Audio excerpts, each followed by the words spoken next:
there's no, I think there's no growth without making mistakes. What have Correct. you Yeah. learned from mistakes? Oh, I mean, I think we know because we have, like I mentioned, we had poor translations in the past that have gone out, and even just to be honest with you, with Italy recently.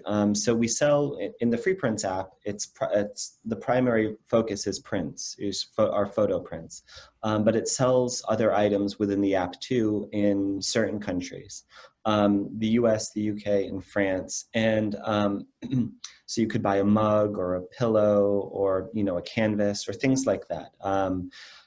And we just moved into Italy and Ireland, and we did get we had to get a bunch of translations for Italy. Ireland obviously was easy, thankfully, but Italy, we had to get a bunch of translations for all these products, and we spent all the time working on, we developed it where we had graphics, we sent it to the design team so they could put in the, you know, new translated versions. And we were 2 days away from having it released. And then we thought, we have our head of European customer service.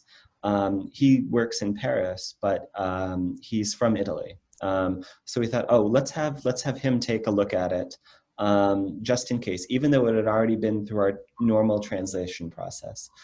Let's have him take a look at it just to give it his stamp of approval before we release it to the public.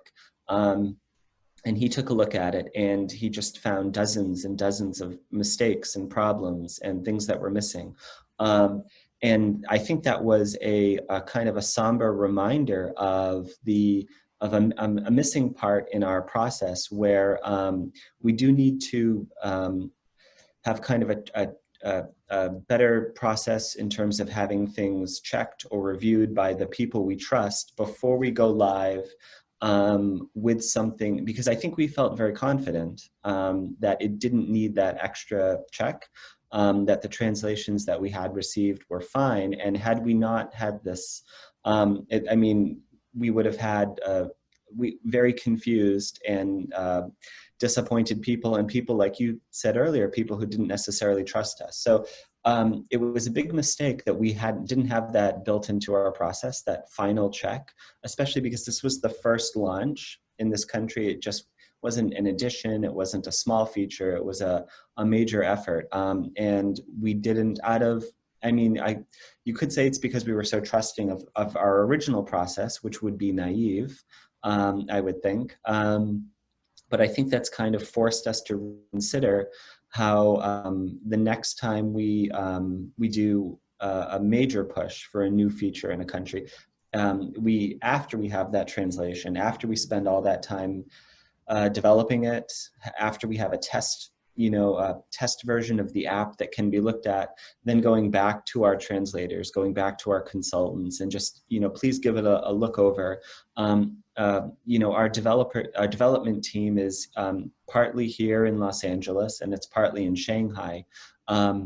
Neither of these teams know many of those languages, so they're unlikely to notice a mistake, and sometimes even just when they're copying things over, they themselves could make a mistake. They could match the wrong string in Italian to different English, and they would be none the wiser. So it is, because this was a really recent mistake, I think it kind of drives home the point of just kind of how we rely on our translators just to kind of check and help, even if it's not a mistake, just helping refine things. Sometimes we'll give you a string to translate, and it will just be a sentence or two in an email, and there's no context whatsoever. I mean, we may say, well, this is going to appear on a marketing pop-up in the app, but it's not quite the same as when you actually see it with your own eyes, and get to see how it interacts with everything else on the page and in the experience. And relying on the translators to do reviews in context, I think also is always going to get us an improved result.